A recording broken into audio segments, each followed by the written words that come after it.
시편 139편 1절에서 12절 말씀 우리 한 절씩 서로 교독하겠습니다. 1절 말씀 제가 먼저 읽겠습니다. 여호와여 주께서 나를 살펴보셨으므로 나를 아시나이다. 안가어 일어섬을 아시고 멀리서도 나의 생각을 밝히 아시오며 나의 모든 길과 내가 눕는 것을 살펴보셨으므로 나의 모든 행위를 익히 아시오니 허여 내 해의 말을 알지 못하시는 것이 하나도 없으시니다. 주께서 나의 앞뒤를 둘러싸시고 내게 안수하였나이다. 이 지식이 내게 너무 기이하니 높아서 내가 등이 미치지 못하나이다. 내가 주의 영을 떠나 어디로 가며 주의 앞에서 어디로 피하리이까. 내가 하늘에 올라갈지라도 거기 계시며 스올에 내 자리를 펼치라도 거기 계시나이다. 내가 새벽 날개를 치며 바다 끝에 가서 거주할지라도 거기서도 주의 손이 나를 인도하시며 주의 오른손이 나를 붙드시리이다. 내가 혹시 말하기를 흑암이 반드시 나를 덮고 나를 두른 빛은 밤이 되리라 할지라도 주에게서는 흑암이 숨기지 못하며 밤이 낮과 같이 비추나이니 주에게는 흑암과 빛이 같음이다. 아멘. 우리 옆에 분과 한번 인사 나누겠습니다. 하나님이 우리의 모든 것을 아십니다. 하나님이 우리의 모든 것을 아십니다. 사람들은 자기에게 위급한 상황이 오면 피할 곳을 찾죠. 이런 장면들은 우리 어린아이들에게서 가장 잘 나타납니다. 어린아이들을 다 키워 보셨죠. 어린아이들 어렸을 때 보면 무서우면 이제 부모님을 찾게 돼요. 특별히 엄마를 더 찾는 것 같습니다. 불안함을 느낀다든지 무서움을 느끼면 평상시와 다른 이상함을 느낄 때 아이들은 본능적으로 엄마를 부릅니다. 몇 주 전에 부안에서 지진이 일어났어요. 그렇죠? 어떻게 그때 지진 느끼셨습니까? 예, 지진 느꼈죠. 저도 이게 지진을 느꼈는데, 근데 이제 저희 막내가 약간 이상함을 느꼈는가 봐요. 엄마를 찾더라고요. 옆에 저도 있었는데 엄마를 찾습니다.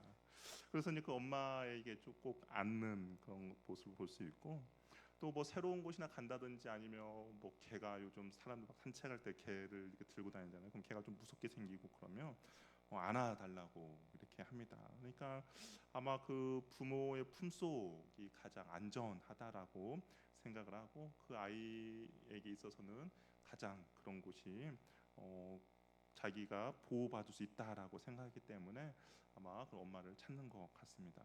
근데 이제 아이들이 이렇게 자라고 나면 성장하고 나면 이제 또 다른 피난처를 찾는 것 같아요. 엄마의 품이 아니라 자신만의 그런 안전한 공간을 또 찾아 떠나는 것 같습니다. 아이들이 자라면서 중학생이 되고 고등학생이 되는데 엄마를 찾는 아이들은 아마 없을 겁니다. 그렇죠. 엄마의 존재가 나를 지켜주지 못할 것이다라는 생각이 들었든지 아니면 그것보다 자신이 더 의지할 수 있는 곳을 찾게 되는 것이죠. 그러면서 이제 엄마의 품이 아닌 자신만의 그런 다른 피난처를 찾아 떠나면서 숨는 것 같습니다. 엄마한테 혼난 아이들이 보통 어디를 많이 갑니까? 게임방을 간다든지 아니면 친구에게 간다든지 아니면 만화방을 간다든지 아니면 자기 방에 들어가서 나오지 않죠. 그곳이 아마 자기만의 도피처라고 생각하기 때문입니다. 이곳에 가면 안 좋다라는 것을 알고 있지만 그곳에 가야만이 내가 지금 위로를 받는다라고 생각하기 때문에 그 도피처로 아이들이 향하고 있는 것이죠. 그렇다면 아이들만 그런가? 아이들만 그럼 얼마나 좋겠습니까? 어른들도 그렇다라는 것이죠. 어른들도 이게 도피처를 찾아 떠납니다. 근데 부부 싸움을 안 하시겠지만 만약에 하게 되면 남편분들 집을 나가잖아요. 잠깐 바람 쐬러 나간다고 하면 어디 갈까요? 또 본인만의 또 가는 그런 장소도 있을 거예요. 친구를 만나다든지 아니면 우리는 술을 먹자니 술집을 간다든지 아니면 또 자신만의 그 취미 활동하는 곳으로 이렇게 찾아 떠납니다. 그런데 이제 어른들 아이들도 그렇지만 그것이 한두 번 이게 반복되다 보면 그것이 이제 중독이라는 심각한 상황에 직면하게 되는 것이죠. 알코올이라든지 일이라든지 쇼핑이라든지 운동이라든지 약물 등 중독에 빠지게 됩니다. 한두 번 괜찮다라고 생각이 들어서 피했을 뿐인데 이제 그것이 없으면 안 되는 지경에 이르게 되는 거죠. 그리스도인들도 여기서는 예외는 아닙니다. 그렇다고 해서 우리는 뭐 아무데나 피할 수가 없는 것이죠. 그렇다면 우리는 과연 어디로 피해야 우리가 가장 안전한가? 우리를 가장 잘 아시는 우리는 하나님께 피해야 한다라는 겁니다. 어떤 두려움과 어떤 심리적인 어려움이 있을 때 우리가 피해야 할 곳은 바로 우리를 가장 잘 아시는 하나님이 되어야 한다라는 것이죠. 우리가 핸드폰을 지금 다 사용하고 있습니다. 핸드폰 사용할 때 핸드폰이 고장 나면 보통 어떻게 하십니까? 고장 나면 뭐 새로 바꿀 걸 기대해서 막 더 부십니까? 아니죠. 일단은 뭐 고장이 나면 AS 센터를 가죠. 그래서 AS 센터가 내 삼성 거면 삼성을 간다든지, 뭐 지금 뭐 LG가 없지만 뭐 아이폰이면 이제 그쪽으로 가서 AS를 맡깁니다. 왜 그쪽으로 갑니까? 가장 잘 고칠 수 있고 가장 잘 알기 때문에 그쪽에 AS를 맡기는 것이죠. 우리 인간도 마찬가지인 것 같습니다. 우리 인간에 있어서 우리를 가장 잘 아시는 분이 여호와 하나님이기 때문에 우리는 어떤 힘든과 어려움이 있을 때 우리가 피하고 우리가 보호받을 수 있는 곳은 바로 여호와 하나님이다라는 것이죠. 그렇기 때문에 우리는 항상 하나님이 나의 피난처가 되어야 한다라는 겁니다. 오늘 우리가 읽었던 시편 기자가 이렇게 말하고 있어요. 1절에 보니까 여호와여 주께서 나를 살펴보셨으므로 나를 아시나이다라고 이야기를 하고 있습니다. 이 살펴보았다라는 것은 그냥 단순히 뭐 흙깃해서 그냥 보는 것이 아니라 탐지할 때 쓰는 행동입니다. 뭔가 뭐 보물 찾기를 한다든지 아니면 우리가 무엇인가를 찾을 때 그걸 탐지할 때 쓰는 행동인 것이죠. 그러니까 하나님께서는 나를 그렇게 세세하게 자세하게 살펴보았다라는 겁니다. 뭐 머리털까지도 우리를 세시는 분이 나를 그렇게 살펴보았던 것이죠. 그만큼 나를 잘 아신다라고 이야기를 하고 있습니다. 그래서 2절에 보니까 주께서 내가 앉고 일어섬을 아시고 멀리서도 나의 생각을 밝히 아신다라고 말하고 있는 것이죠. 3절에서도 보니까 내가 모든 길과 내가 눕는 것을 살펴보셨으므로 나의 모든 행위를 익히 안다라고 이야기를 하고 있습니다. 여기서 2절에서 멀리서도 나의 생각을 밝히 아신다라는 것은 이건 뭐 공간적인 뭐 거리 개념도 있을 수 있겠지만 오랜 시간 나를 주님께서 알고 있었다라는 그런 의미도 되는 거고요. 또한 3절에 눕는 것을 아신다라는 것은 이것은 어떤 공적인 시간뿐만 아니라 사적인 시간, 뭐 나의 모든 시간을 주님께서 다 아신다라고 이야기를 하고 있습니다. 특히 4절에서는 내 혀의 말을 알지 못하시는 것이 하나도 없다라고 말하는 것은 내가 말하기 전에도 정말 내가 아무 말 하지 않더라도 내 마음 가운데 가지고 있는 어떤 생각들도 주님께서 아신다라고 이야기를 하고 있는 것이죠. 우리가 주님 앞에 기도하지만 어떤 분은 그래요. 기도의 기도 제목을 하나부터 열까지 다 이야기해야 하지 않느냐라고 할 수도 있겠지만 4절 말씀을 근거로 보면 우리가 일일이 주님께 다 고하지 못할 수도 있죠. 내 마음이 주님 앞에 다 토할 수도 없지만 그냥 주님이라는 그 두 단어에도 주님께서는 나의 모든 것들을 다 아신다라고 이야기를 하고 있습니다. 그러니까 하나님은 우리의 생각과 행동과 나의 말도 아시는 분이죠. 하나님은 나의 외적인 모습뿐만 아니라 내면에서 일어나는 모든 것을 아시고 행동뿐만 아니라 그 동기와 방향도 아신다라고 이야기를 하고 있습니다. 우리가 말한 것뿐만 아니라 말하지 않는 것도 모두 다 아시는 분이다라고 이야기를 해요. 그래서 어떤 사람들은 이런 하나님을 두려워하고 이런 하나님을 피하고 도망할 때가 있습니다. 어떻습니까? 하나님께서 나에게 모든 것을 다 아신다는 것이 여러분에게는 두려움으로 다가옵니까? 아니면 편안함과 안전함으로 다가옵니까? 만약 두려움으로 다가온다라는 것은 내가 주님과 아직 그렇게 그리 친하지 않다라는 의미가 될 수도 있겠죠. 왜냐하면 나의 모든 것들을 아시는 주님이 나랑 별로 친하지 않으니까 언제 나를 책망할까, 언제 나를 지적할까라는 두려움이 있어서 그럴 수도 있겠지만, 근데 보편적으로는 주님께서 나를 이렇게 아신다는 것은 우리에게 평강과 주님의 인도함과 보호하심 우리가 기대하게 만드는 것이죠. 그러나 이 시편 기자가 다윗이 말하는 주님께서 나의 모든 것을 아신다는 것은 하나님을 두려워하고 하나님을 피하라, 이러니까 주님 너희는 하나님을 두려워하고 피해야 한다가 아니라 하나님 우리를 긍휼히 여기시며 사랑으로 품어주시고 덮어주신다라는 것을 가르쳐주기 위함이라는 것이죠. 왜냐하면 하나님의 그 근본적인 성품이 바로 사랑이기 때문입니다. 이 사랑이라는 것은 지적과 어떤 책망이 우선이 아니라 무엇입니까? 감싸주고 안아주고 덮어주는 것이죠. 우리의 모든 형편과 연약함을 아십니다. 그래서 우리를 품어주시고 우리를 위로해 주시는 것이죠. 실패했을 때 왜 실패했냐고 책망하는 것이 아니라 위로해 주셔서 다시 그 실패 가운데 다시 일어설 수 있는 힘과 용기를 우리에게 허락해 주시는 분이 우리의 모든 것을 다 아시는 바로 주님이라고 이야기를 하고 있다라는 겁니다. 그렇기 때문에 우리는 어떤 상황과 환경 가운데 있을 때 내가 피하고 보호받아야 할 분은 바로 여호와 하나님이라는 것이죠.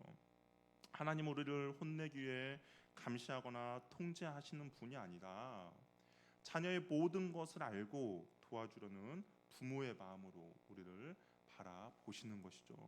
아까 주님이 나를 살펴보셨다는 것은 그래도 어디 한번 실수하나 잘못하나 한번 지켜봐야겠다가 아니라 정말 그 자녀의 연약함, 어떤 것이 연약한지 알죠. 어떤 것이 부족한 것이 압니다. 어떤 것이 그에게 있어서 필요한 것을 아는 마음으로 바라보는 부모의 마음이라는 것이죠. 따라서 하나님이 우리를 아는 것은 우리에게 위로와 축복이 될 수 있다라는 겁니다. 그렇기 때문에 저와 여러분이 피하고 보호받아야 되고 우리가 나아갈 곳은 바로 여호와 하나님의 품속이라는 것이죠. 다른 곳에서 위로를 받으려고 하지 마시고 다른 곳에서 나의 안전을 보장받으려고 하지 마시고 우리를 가장 잘 아시는 그 주님께 피해서 그 주님의 위로와 그리고 긍휼과 자비를 받기를 바랍니다. 또한 시편 기자가 또 계속 이어서 이야기합니다. 하나님은 우리를 가장 잘 아시는 하나님은 어느 곳에도 계신다라고 이야기를 하고 있어요. 우리 7절에서 9절을 보면 7절에 보니까 내가 주의 영을 떠나 어디로 가며 주의 앞에서 어디로 피하리까. 하나님 앞에서는 숨을 곳도 없고 피할 곳도 없다라고 이야기를 하고 있습니다. 8절에 내가 하늘에 올라갈지라도 거기 계시며 스올에 내 자리를 펼지라도 거기 계신다라고 이야기해요. 이 당시의 유대인들은 아마 이 8절 말씀을 보면서 약간 이해가 안 될 수도 있었을 것 같아요. 왜냐하면 당시에 하늘은 당연히 하나님이 계시는 장소이기 때문에 하늘을 올라가면 그곳에 하나님이 계신다라고 인정할 텐데 이 스올이라는 곳은 당시의 사람들이 히브리인들의 유대인들의 생각에 이 스올은 하나님의 도움이나 은혜에서 멀어진 장소라고 생각을 하거든요. 그러니까 스올이 어떻게 보면 지옥과 같은 정말 하나님의 도우심과 없지 하나님의 보호하심이 없는 사람들이 모여 있는 곳이라고 생각했는데 근데 다윗은 뭐라고 합니까? 그곳에서도 하나님이 계신다라고 이야기를 하고 있습니다. 그러니까 너가 생각할 때 도저히 이곳은 하나님이 안 계실 거야 생각하는 그 장소도 여전히 하나님은 그곳에 계신다라고 이야기를 하고 있는 것이죠. 9절에 내가 새벽 날개를 치며 바다 끝에 가서 거주할지라도 거기 또 하나님이 계신다라고 이야기를 하고 있다라는 겁니다. 하나님은 어디에서나 어떤 환경에서도 나와 함께 하시는 분이다라는 것이죠. 다윗은 하나님을 피하거나 숨을 곳이 없다라고 고백합니다. 그것이 하늘이든지 아니면 스올이든지 바다 끝이든지 아직 밝지 않는 새벽이든지 장소와 시간에 상관없이 하나님은 언제와 우리와 함께 하신다라고 이야기를 하고 있는 것이죠. 우리의 인생은 하나님 앞에서의 삶입니다. 내가 어디를 가든지 하나님의 그 시선을 벗어나지 못하는 것이죠.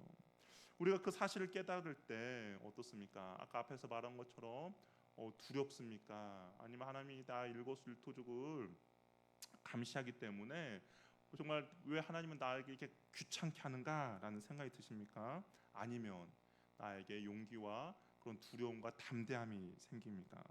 지금 길거리를 돌아다니면 많은 CCTV가 있죠. CCTV를 보면서 사람들이 느끼는 반응은 두 가지죠. 하나는 왜 이렇게 사소한 것까지 다 감시하나 라는 마음이 드는 사람이 있는 반면에 어떤 사람은 어떻습니까?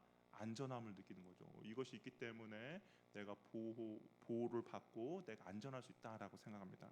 전자의 경우는 아마 도둑질을 한다든지 뭔가 남에게 해를 끼치다든지 도덕적으로 도덕적인 일을 하지 않는 사람들이 느끼는 반응일 것입니다.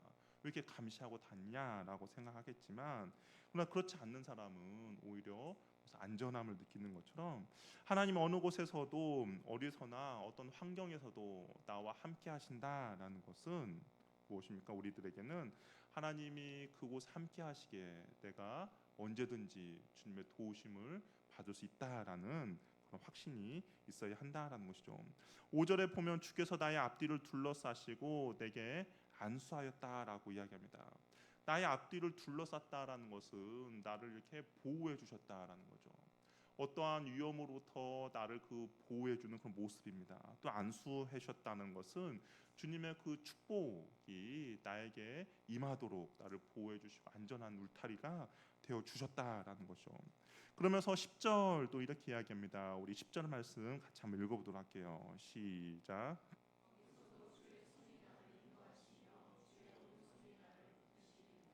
예, 어느 곳에든지 주의 손이 나를 인도하시며 주의 오른손이 나를 붙드셨다라고 이야기하고 있습니다. 이게 주님께서 항상 나를 붙들어 주시고 인도해 주심을 이야기를 하고 있다라는 것이죠. 우리 인생은 하나님 앞에서의 인생입니다. 그 사실을 깨달을 때 우리는 외롭지 않고 하루하루의 삶을 무의미하게 보내지 않는 것이죠. 하나님이 나 하나님이 나와 함께 하시기에 우리는 주님 앞에서 충성된 그런 삶을 살아갈 수 있다라는 것이죠. 아무도 보는 사람이 없을 때라도 우리는 바른 삶을 살 수 있다라는 겁니다. 이 세상 그 누구도 알아주지 않더라도 내 삶에 관심이 없을지라도 나는 하나님이 나의 인생을 바라보고 계시기에 나와 함께 하나님이 함께 계시기에 주님 앞에서 인생을 살아가게 되는 것이죠. 그렇기 때문에 우리는 충성함과 성실하심으로 그 주님 앞에 나아가는 것이죠. 내가 일을 열심히 한다고 해서 누군가가 나를 알아주지 않다 하더라도 낙심하거나 좌절하지 않는 것이죠. 왜냐하면 그곳에서 주님이 나를 보고 계시기 때문입니다. 사람에게 칭찬 받으려고 노력하지도 않는다라는 거죠. 왜냐하면 주님의 칭찬이 있기 때문인 것이죠. 하나님 어떤 상황에서든지 우리를 보호해 주십니다. 어떤 어려움이 있다든지 주의 손이 나를 인도하여 주시는 것이죠. 우리의 인생은 여러 가지 굴곡이 있습니다. 인생이 항상 평탄한 길만 갈 수는 없죠. 어떨 때는 오르막이 있을 수도 있고, 어쩔 때는 내리막길이 있을 수도 있고, 어쩔 때는 정말 깊은 흑암을 있을 수도 있고, 또 어떨 때는 정말 정오의 해처럼 밝은 날이 있을 때도 있습니다. 또 환란과 공고함과 갈등이 있을 수도 있고, 정말 광야와 같은 시간을 보낼 수도 있습니다. 그러나 그때에도 내가 어떤 상황과 환경일지라도 나와 함께 하시는 주님이 멀리서만 지켜보고 계시는 분이 아니라 나를 붙들어 주시고 인도해 주신다라는 겁니다. 우리는 가끔 하나님에 대해서 오해할 때가 있어요. 언제 오해해 주냐?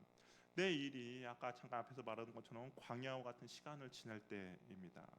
내 인생이 정말 여러 굴곡 가운데 힘들고 어려운 길을 갈 때인 거죠. 정말 내 인생 가운데 흑암이 덮여 있을 때입니다. 그때 우리는 하나님에 대해 오해하죠. 왜 하나님께서는 내 인생 가운데 개입해 주시지 않는가? 왜 나를 붙들어 주시지 않는가라고 오해할 때가 있습니다. 그런데 우리가 하나님에 대해 약간은 실망하거나 왜 하나님은 나에게만큼은 왜 전능하지 않을까라고 생각이 들 때도 있습니다. 그러나 전능하신 하나님은 못하시는 일이 없는 것이죠. 오늘 본문부터 보면 주의 오른손이 나를 붙드신다라는 것은 보통 성경에서 그 오른손이라는 것은 전능하신 하나님의 손길이거든요. 그 하나님의 손길은 못하시는 일이 없다라는 겁니다. 그러면 지금 나에게 이 힘듦과 어려움 가운데서도 하나님께서 나를 보호해 주시지 않는 것처럼 느끼는 이유는 무엇인가? 그것은 내가 가장 지금 상황과 환경 가운데 나의 필요한 하나님의 그 선하시며 좋은 일대로 나를 이끌어가고 있다라는 것이죠.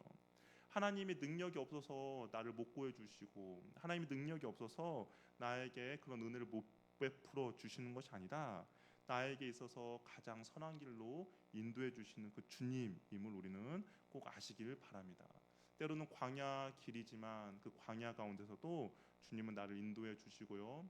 때로는 깊은 흑암이지만 그 흑암 가운데서도 주님 나를 주목하고 계시고, 때로는 오르막길 굴곡 있는 길일지라도 주님께서는 내가 좌절하거나 낙심하지 않도록 그 주님의 오른손으로 나를 붙들어주고 계신다라는 것입니다.